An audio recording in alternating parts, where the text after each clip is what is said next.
Assalomu alaykum hurmatli vatandoshlar va odatdagi yangiliklarimizni boshlaymiz. Boshlashdan oldin katta iltimos, meni ko'rayotgan bo'lsangiz, podpiskani bosinglar. Podpiska bizning kanalimizga rivojlanishiga juda ham yordam beradi. Iltimos, shuni bosib qo'yinglar. Moskva hamda Moskva oblasti va Sankt-Peterburgdagi hamyurtlarimizga 10 yillik stajiga ega ishonchli dokument xizmatlarini taklif qilamiz. Registratsiya va uni продление qilish, трудовой договор, уведомление, spravkalar, проверка bazalar xizmatlari mavjud. Muhim eslatma, Amina ilovasi to'liq ishlamaganligi sababli registratsiya qilmaganlar zudlik bilan ushbu xizmatdan foydalaning. Hoziroq ekrandagi raqamlarga qo'ng'iroq qiling yoki WhatsAppdan yozing. Diqqat, tezkor xabar. Rossiyaga rekord miqdorda Hindiston va Bangladeshdan migrantlar keldi. Assalomu alaykum qadrli mehmon, videodan to'liq xabardor bo'lish uchun videoga like va podpiska tugmalarini bosib qo'ying. 2025-yilda Rossiya hukumatining Hindiston va Bangladesh fuqarolariga ish faoliyati uchun bergan ruxsatnomalar so'nggi 9 yil ichidagi rekord darajaga yetdi. Bu haqda ma'lumotlar Ichki ishlar vazirligi statistikasida keltirilgan.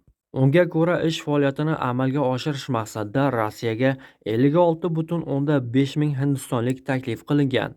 Bu 2024-yilga nisbatan 36,2 ming kishiga nisbatan yana ham ko'proqdir. Bangladeshdan esa ishga kelganlar soni 9,3 ming kishini tashkil etadi.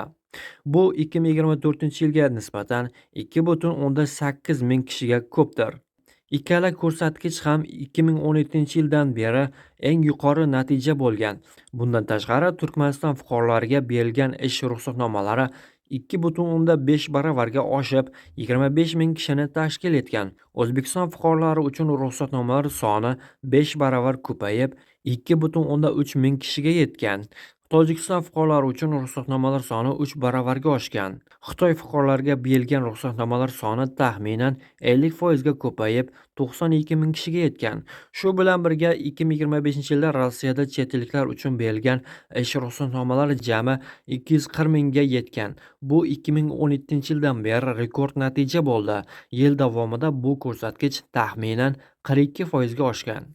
2026-yilda hukumat Hindiston, Xitoy, Malayziya, Bangladesh va Afrika mamlakatlaridan ko'proq ish migrantlarini jalb qilishni rejalashtirmoqda. Rossiya 30 yildan buyon sobiq Sovet respublikalariga nisbatan yumshoq siyosat qo'llagan. Endi ularga qattiq choralar ko'rish zarur. Bu haqda rossiyalik sportchi og'ir vazn toifasidagi sobiq jahon chempioni Nikolay Valyuyev aytdi.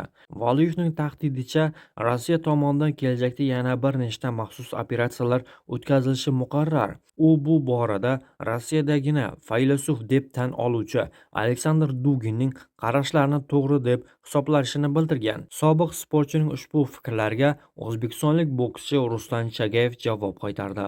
U Valyuyev bilan jangga kirishishni taklifini berdi. Menimcha bu sun'iy intellekt tomonidan tayyorlangan.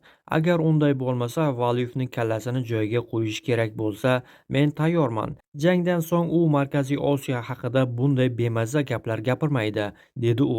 Chagayev nutqi davomida O'zbekiston va Rossiya o'rtasidagi munosabatlar hozirda yaxshi ekanini, Valyuyevga o'xshaganlar esa buni buzishga harakat qilayotganini aytdi.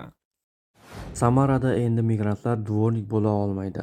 2026-yildan boshlab Samara viloyatida patent asosida ishlaydigan xorijiy fuqarolarni ishga qabul qilishga nisbatan qat'iy cheklovlarni joriy etadi.